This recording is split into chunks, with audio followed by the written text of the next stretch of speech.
ये तो अच्छा सुन तो ले, सुन तो एकदम सुल्तान बूथ कह के हम तंग आ गए, कायदे आज़म ऐसे थे, फलाना वैसा था, फलाना वैसा था, ये था यार, भूल जाओ। अच्छा सुन तो ले, सवाल तो सुन ले फकीर, सुन तो ले के नए ज़खायर दरियाफ्त हो रहे हैं और पाकिस्तान में भी एक बहुत ही बड़ा ज़खीरा गैस और तेल का, तवानाई का दरियाफ्त हुआ है। और इसके अलावा इन दोस्तों में महेंद्र शर्मा स्वागत करता हूं वन वर्ल्ड हिंदी में आपका। उम्मीद करता हूं आपको स्वस्थ है। दोस्तों आइए दिखाते हैं पाक मीडिया के कोई लेटेस्ट डिबेट, क्योंकि उसमें डिस्कशन किया गया है पाकिस्तान की इकोनॉमी को लेके, और इस इकोनॉमी को लेके कहीं ना कहीं कायदे आजम की भी कैसे बेअदबी ये पाकिस्तानी नेता अब करने लग गए हैं, क्योंकि पाकिस्तान इनको सीधा सीधा महसूस हो गया है कि पाकिस्तान का भारत से अलग होना सबसे बड़ा और सबसे गलत स्टेप था। और इसी स्टेप में कहीं ना कहीं आज पाकिस्तान की आवाम को, जो पाकिस्तान के नेता लूटते रहते हैं, उस कड़ी में कहीं न कहीं आज पाकिस्तान के अवाम की तरफ एक और शोषा और एक और झूठ फरेब इन्होंने फेंक दिया और सीधा सीधा बोल दिया कि पाकिस्तान में तेल और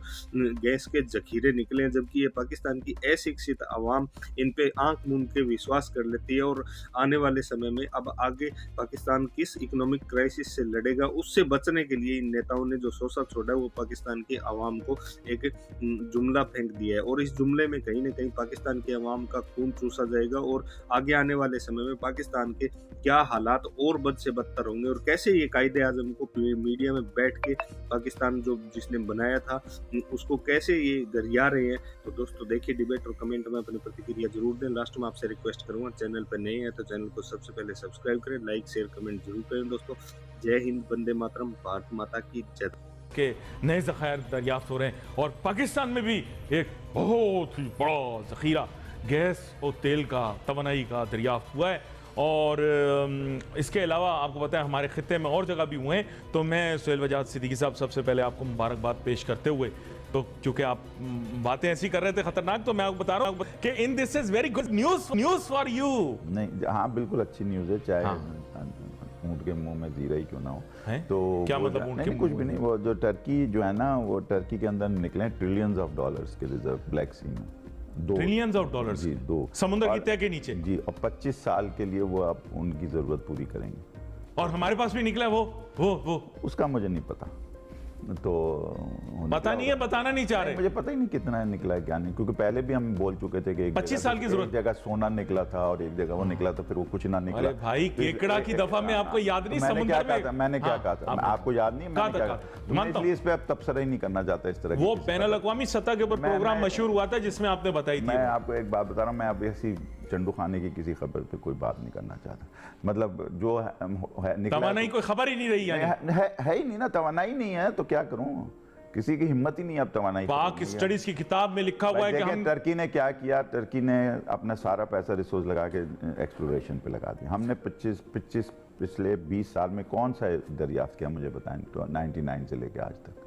क्यों हर वक्त आ रहा होता है ब्लॉक्स दरियाफ्त हो गए, ब्लॉक्स दरियाफ्त हो गए। चलो तो फिर तवानाई आ गई होगी, मुझे नहीं पता। फिर LNG क्यों मंगाते हैं मुझे नहीं मालूम। नहीं, मैं तो I definitely don't buy it, but it's only the experts and the pseudo intellectuals that tell me that मुल्क क्यों अच्छा चल रहा है, इतना अच्छा चल रहा है ना मुल्क, तो तुम भी खुश रहो बस। मुबारक। आपने पिछली दफा बताया नहीं, मैं तो मुबारकबाद दे रहा हूँ आपकी तरह, मैं भी अब आपकी तरह एंकर हो जाता हूँ ना। मैं भाई इतना मुबारक हो भाई, आपको इतनी बड़ी चीज मिली। मिठाई कहाँ है भाई, मिठाई तो लाइए, खाते हैं हम। जैसे बताया गया वैसे बता रहा हूँ ना आपको। तो आप इतने शरीफ आदमी तो नहीं है ना कि जैसे बताया गया तो आपको, अगर आपके घर में बताया जाए कि ये हो रहा है तो आप क्या करेंगे? खुशियां आप क्या करेंगे? आप कहेंगे सुहेल साहब ने बता दिया, मैं घर में ये अब करूंगा। यार कैसे तुम अपना घर समझो इस मुल्क को?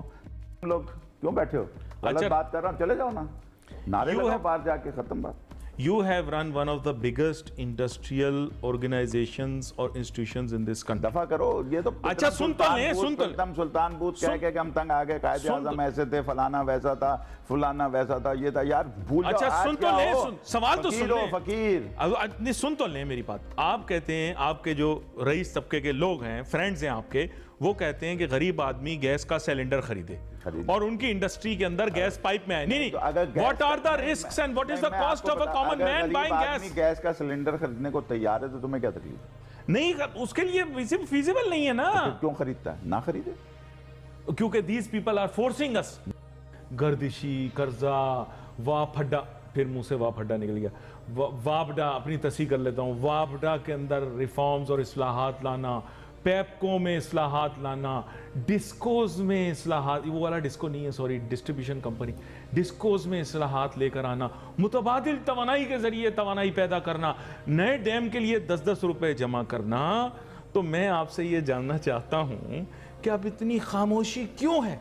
मुझे ये एक्सप्लेन करें, व्हाट इज द रीजन? आप कोई तवानाई के शोबे पर बात क्यों नहीं कर रहा? जी लेकिन जी तवानाई से ज़्यादा बड़े मसाइल पैदा हो गए तो ज़ाहिर है छोटा मसला पीछे चला जाता है। अगर आपकी जान पे आ जाए तो आप बाकी चीज़ें तो छोड़ देते हैं ना, बाकी चीज़ें तो अब इस वक्त तो बहुत सारी चीज़ें जान पे आ गई हैं। अब उसको किधर से शुरू करना चाहिए ये भी एक बहुत बड़ा मसला है। लेकिन इस वक्त जो सबसे ज़्यादा मुसीबत आ गई है वो आ गई है, वो तो चलें सर्कुलर डेट वेट तो बढ़ ही रहा है, जिस तरह भी बढ़ रहा है, कीमत जितनी बढ़ेगी और बढ़ेगा। लेकिन मसला सिर्फ ये है कि इस वक्त जो डॉलर कन्वर्जन रेट है ना, वो आपका $100 की एक्सपोर्ट पे 250 के करीब आप इंपोर्ट करते हैं। मतलब 150 का तो कहीं से पूरा ही नहीं हो सकता ना। चाहे अगर एनर्जी लगा लूँ तो और भी ज़्यादा हो गया, अगर ये लगा लूँ मैं एनर्जी का सर्कुलर डेट तो फिर ये डॉलर इस वक्त आप मार्केट से ख़रीदेंगे कोई 300 नहीं जी मैं बता रहा हूँ। तो मतलब मैं तो एक अपना तखमीना बता रहा हूँ, बाकी तो ज़ाहिर इतने बड़े बड़े इकोनॉमिस्ट हैं, ये हैं वो हैं, तो उनको तो देखना होगा। लेकिन अब अगर हम 300 कर लें तो लोग तो मर जाएंगे ना, मतलब बिल्कुल सड़क पे आ जाएंगे। एक तो डॉलर यह हो जाएगा, दूसरी चीज़ अब जिनके पैसे बाहर हैं या जिनकी जायदादें बाहर हैं उनको तो फ़ायदा हो जाएगा। लेकिन जो पाकिस्तान में 99% लोग हैं, ज़ाहिर है 99 में 1% भी ज़्यादा बोल रहा हूँ, बल्कि 99.5% लोग तो दलील हो जाएंगे। 0.5% of the whole population 300 million शायद ठीक रहे, वो भी खैर वक्ती तौर पे ठीक रहेगी। जब आपका मुल्क तबाह होता है तो हर चीज़ है खुदाना खासा कैसी बातें कर रहे हैं। देखिए इस वक्त जहाज़ जो है ना तूफ़ान में फंसा हुआ है, हमें सीधे अगर हम इसको एक्नॉलेज ही नहीं करेंगे कि हम तूफ़ान में फंसे हुए हैं तो हम एमरजेंसी कैसे करके हम अपने आप को बचाएंगे। आपको एक डिक्लेयर करना पड़ता है कि इस वक्त जो है ना आप तूफ़ान में फंस गए किसी की एलसीआं देख के खोल रहे हैं ना। मेरी बात देखिए, इमरजेंसी प्लीज मुझे बात कंप्लीट करने दें। एलसी ये तो छोटी छोटी बेवकूफ़ी की बात, इसी पे पहले मैं आपको बोलता हूँ लैपटॉप पे आप जो मर्जी प्लानिंग कर लें, ज़मीन पे क्या है ये सारी जो आपने इतनी बड़ी तमीद बांधी ना कि ये बनना था वो होना था, वो सब लैपटॉप पे हो रहा था ज़मीन, इसलिए आज सब चुप हो गए क्योंकि है ही कुछ नहीं तो क्या बोलें। बाद में आपको ये बता रहा हूँ कि इस वक्त जो हालात हैं उसमें आपने सबसे पहले तो उसको बुझाना है जो इस वक्त चल रहा है। इस वक्त हमें हर सूरत में अपने आप को कंट्रोल करना है, अपने खराजात का। अब आप अगर देखें तो इतनी बड़ी गवर्नमेंट है, इतना बड़ा खर्चे, किसी के खर्चे कम नज़र आते हैं आपको? तो आप कैसे डिफ़ॉल्ट पे जा रहे हैं? मुझे तो नहीं समझ आता कि कैसे हो रहा है। लेकिन मेरा तो मानता हूं इस बात, और शादियां वैसी हो रही हैं, ये तो खुला तादाद है ऐसे। अब मतलब इसके बाद आप कहते हैं कि जी मुल्क तबाह हो रहा है, नहीं हो रहा भाई। अगर नहीं हो रहा तो फिर ठीक है, उसको फिर फ़ायदा सबको डिस्ट्रीब्यूट होना चाहिए। लेकिन मसला सिर्फ इस वक्त आ गया जो आपका सवाल था बेसिक कि एनर्जी से क्यों नज़र हट गई। तो एनर्जी तो अब कोई बात ही नहीं रही ना। अब तो लोगों को बिल देने के पैसे नहीं तो एनर्जी किसको चाहिए? नहीं अभी सस्ती की है बिजली। नहीं वो तो करते वो क्या है, वो क्या है मुझे एक्सप्लेन करें। कुछ भी नहीं है, वो सिर्फ कागज एडजस्टमेंट हुई है, आगे पीछे फ्यूल एडजस्टमेंट ये वो, मतलब आप उसको भूल जाएं इसका। अब इसके ऊपर नहीं, व्हाट इज दैट रिलीफ? मुख्तसरन लोग पूछते हैं।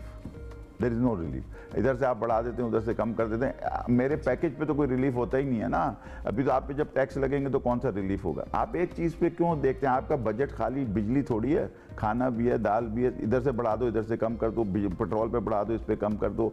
तो अल्टीमेटली तो तुम्हारे पैकेज पे तो कोई फर्क नहीं। एक मैं आदमी की तरफ से बात कर रहा हूँ, बताएं बिल्कुल बताएं। मैं आदमी की तरफ से बात कर रहा हूँ, मैं किसी पॉलिटिशियन या किसी बिजनेसमैन या उसकी तरफ से बात नहीं कर रहा। मैं एक जनरल बात कर रहा हूँ कि मेरा अगर कोई एक 50,000 रुपये कमाने वाला या 30,000 रुपये कमाने वाले का पैकेज को देखना ज़रूरी, क्योंकि 99% यही पैकेज है।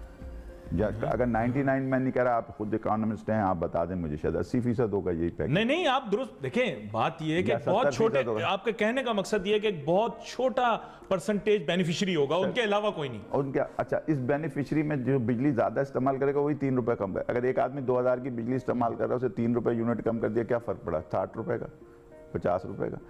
और इधर आपने बाकी चीज़ें, दाल बढ़ा दी 100 रुपये, घी बढ़ा दिया 250 रुपये। तो मतलब मैं तो एक जनरल बात कर रहा हूँ कि इकोनॉमी की जो बात होती है खाली बास्केट होती है।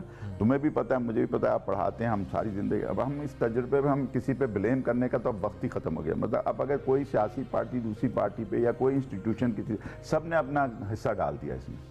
अब कोई आदमी फरिश्ता नहीं है, सबके हिस्से इसमें पड़ चुके हैं। अब इस हिस्से में जब पड़ चुके हैं तो अब सबको इसी अपना हिस्सा डाल के इसे वापस निकालना होगा, और कोई तरीका नहीं है। क्योंकि अब आप किसी को ब्लेम करेंगे, आप अपने ऊपर ब्लेम करेंगे, सीधी सी बात। अब हम सबको समझना चाहिए कि यार अब ये ब्लेम गेम खत्म होना चाहिए। किसी ने क्या किया 1980 में क्या हुआ था, पर आपने सब करके देख लिया, कर लिया। हाँ, बिल्कुल। आपने 1970 में क्या हुआ था, 72 में क्या हुआ था, 65 में क्या हुआ था, आप 1947 से चले जाएं, आपने हर तरह की कोशिश कर ली है, एहतसाब पैसे लाएंगे, लूटी हुई दौलत, फलाना दौलत, ये वो, कुछ नहीं हुआ। एक नहीं हो नहीं सकता, क्योंकि नियत नहीं है ना। देखिए होता तो वह है ना, जब आप अब वो जो भी है उसकी मैं अब इस गंदी बात में पढ़ना नहीं पढ़ना। इस वक्त पॉजिटिव बात करनी चाहिए कि मुल्क के हालात ऐसे हैं कि अगर मरने से पहले थोड़ी सी अच्छी नेकियां कर लेना यार, तो उसमें कोई बुराई नहीं। इतना गंभीर भी नहीं हुआ ऐसे आप। अच्छा, तो बहुत ये तो मैंने उस वक्त जब बोला था, तुमने कहा ऐसा है नहीं जो आप बोल रहे हैं, तो आज आप खुद बोल रहे हैं वही बात। मेरी जिम्मेदारी है कि मैं आपको बोलूं। आप बोलें, मैं भी बोलूंगा, मेरी भी जिम्मेदारी। हाँ, बोलें। तो मेरा कहने का मकसद सिर्फ इतना सा है कि इस वक्त हमें किसी पे इल्ज़ाम लगाने की ज़रूरत नहीं है। हम सब इस तमाम गन के जिम्मेदार हैं, हम सब।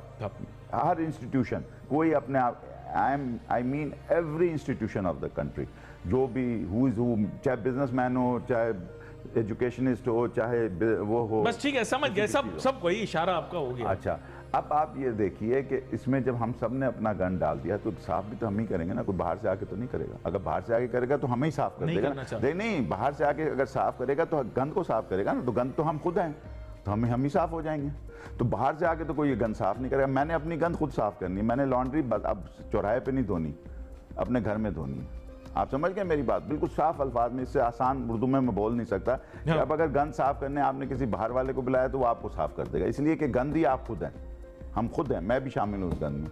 तो वो जो है ना, तो ये सारी गन बहुत ज्यादा संगीन हो गए भाई आज। नहीं संगीन, मैं तो हमेशा, मैं तो आप बीच में नकमा देते रहते हैं, वो अलग बात है, लेकिन मेरा कहने का मकसद है कि ये चीज़ इस वक्त सीरियस है।